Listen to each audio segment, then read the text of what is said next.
Hola exquisitos, hola exquisitas. Hoy el protagonista es nuestro chorizo artesano gallego, receta exclusiva de Galicia Exquisita. Empezó hace 60 años en la tienda física y seguimos trabajando con él exactamente igual que se hacía en esa época, cortando la carne manualmente con cuchillo y ahumándolo con leña de roble y laurel.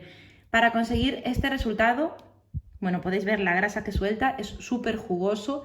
Aquí en San Xenxo lo compran muchísimos bares para prepararlo con la receta de chorizo inferno en el cerdito.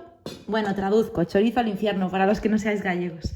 Con aguardiente blanca y voy a dejar un vídeo explicando cómo se hace, es un auténtico espectáculo, pero bueno, se puede también comer crudo y además os dejo en la descripción el link de la página para que veáis dónde lo podéis comprar y toda la información. Aquí solamente os quería enseñar el aspecto que tiene y la pena es que no lo podáis oler o probar porque es realmente exquisito.